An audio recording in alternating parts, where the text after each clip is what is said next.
আমরা দাঁড়িয়ে রয়েছি পানি ট্যাঙ্কি ব্রিজের সামনে। ঠিক এখান থেকে ঢিলছোড়া দূরত্বে নেপাল। সকাল থেকেই কিন্তু নেপালের যে গন্ডগোল তার আঁচ এসে পৌঁছচ্ছে এই ব্রিজের ওই মাথা পর্যন্ত। এই মুহূর্তে আমরা দেখতে পাচ্ছি ওখানে কোনো জায়গায় আগুন লাগানো হয়েছে নতুন করে, ধোঁয়ায়, কালো ধোঁয়ায় একেবারে ঢেকে গেছে আকাশ। এবং এই আগুন লাগানো এবং ধোঁয়া দেখার সঙ্গে সঙ্গে এখানকার যারা এসএসবি আছে তারাও কিন্তু পজিশন নিতে শুরু করেছে যাতে ওখানকার কোনো গন্ডগোলের আঁচ শেষ পর্যন্ত এই ব্রিজ টপকে এপারে এসে না পৌঁছায়। এবং আমরা দেখতে পাচ্ছি এসএসবির যারা অফিসাররা রয়েছেন এবং জওয়ানরা রয়েছেন তারা এই গোটা ব্রিজটাকে কিন্তু আটকে দিয়েছে। একেবারে পজিশন নেওয়া বলতে যা বোঝায় তারা কিন্তু এখানে পজিশন নিয়ে দাঁড়িয়ে রয়েছে।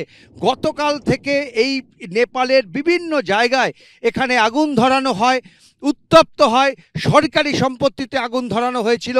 আজকে সকাল থেকে তার রেশ এসে কিন্তু এখানে পৌঁছেছে এবং এই মুহূর্তে ছবি হচ্ছে এসএসবি তারা কিন্তু এই ব্রিজটাকে পুরো ঘিরে রেখে দিয়েছে যাতে কোনোভাবে নেপালের কোনো অশান্তি অথবা ওখানকার কোনো সমস্যা ব্রিজ টপকে পাশে এসে না পৌঁছতে পারে।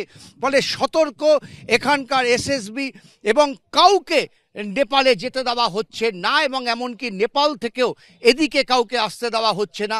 সমস্ত গাড়ি আটকে দেওয়া হয়েছে, সার দিয়ে রাস্তায় দাঁড়িয়ে রয়েছে লরি। এই পরিস্থিতি কবে শান্ত হবে, কবে আবার গাড়ি চলাচল করতে পারবে এই বিষয় নিয়ে কিন্তু কোনো মন্তব্য করতে রাজি না প্রশাসনের কর্তা ব্যক্তিরা।